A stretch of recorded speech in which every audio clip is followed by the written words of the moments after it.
Je m'appelle Julie Berbis, je suis médecin de santé publique. Je travaille au CHU de Marseille dans le service d'épidémiologie et à l'université d'Aix-Marseille dans une unité qui s'appelle Centre d'études et de recherche sur les services de santé et la qualité de vie.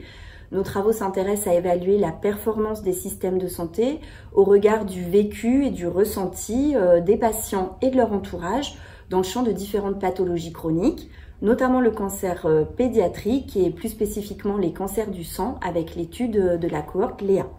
Je suis aussi membre du comité scientifique du cancéropole PACA en tant que représentante de la thématique épidémiologie, santé publique et sciences humaines et sociales.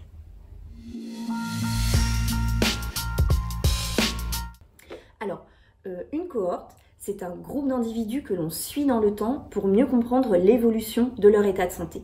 Et Léa, ça veut dire leucémie et autres hémopathies malignes de l'enfant et de l'adolescent. Grâce aux récents progrès thérapeutiques, la population d'enfants qui guérit d'une hémopathie maligne, elle est de plus en plus importante, mais on manque de recul et on connaît encore insuffisamment les conséquences à long terme de ces maladies et de leur traitement. Donc l'objectif de la cohorte Léa, c'est d'organiser le suivi à long terme de ces anciens patients jusqu'à ce qu'ils aient atteint l'âge de 50 ans pour évaluer dans le temps leur état de santé physique, leur qualité de vie, à la fois la leur, mais aussi celle de leur entourage, parents, fratries, leur insertion socio-professionnelle et leur relation au système de soins. Alors, c'est un projet de recherche national auquel participent 18 CHU en France et il est coordonné à Marseille par le professeur Gérard Michel qui est pédiatre et le professeur Pascal Auquier qui est épidémiologiste.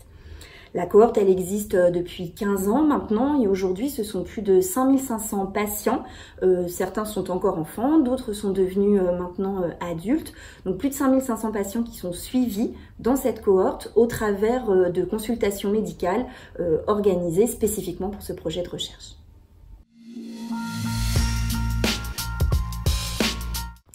Alors l'intérêt, le bénéfice de cette cohorte, il est double. D'abord, c'est un bénéfice individuel direct pour les individus qui y participent puisque cela permet le dépistage de séquelles tardives comme des troubles endocriniens, des troubles cardiaques, osseux et cela permet la prise en charge rapide des séquelles dépistées. Et puis bien sûr, il y a un intérêt collectif. Les données recueillies, elles permettent d'améliorer la connaissance de cette période d'après-cancer pédiatrique pour à la fois mieux prendre en charge les anciens patients et puis également mieux guérir les nouveaux patients. Un exemple concret dans la répercussion sur l'évolution des recommandations de suivi, c'est par exemple dans le cadre du dépistage de la cataracte. Ce sont les travaux Léa qui ont permis de repositionner ce dépistage de la cataracte qui était initialement assez précoce à un temps un peu plus tardif de façon plus pertinente.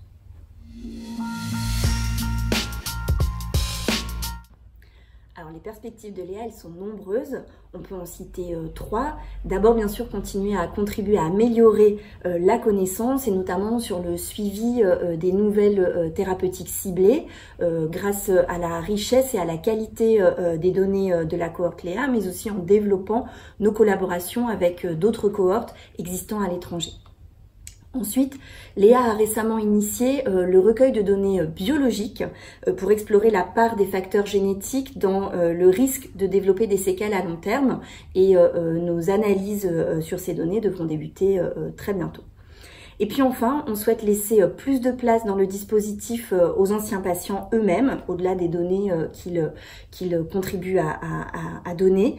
Des associations de patients sont aujourd'hui impliquées dans les instances de Léa, notamment dans le comité de pilotage. Mais au-delà, on voudrait permettre l'implication de patients qui le souhaitent dans la recherche directement à nos côtés pour initier des questions de recherche toujours plus pertinentes et puis participer à la conduite de projets.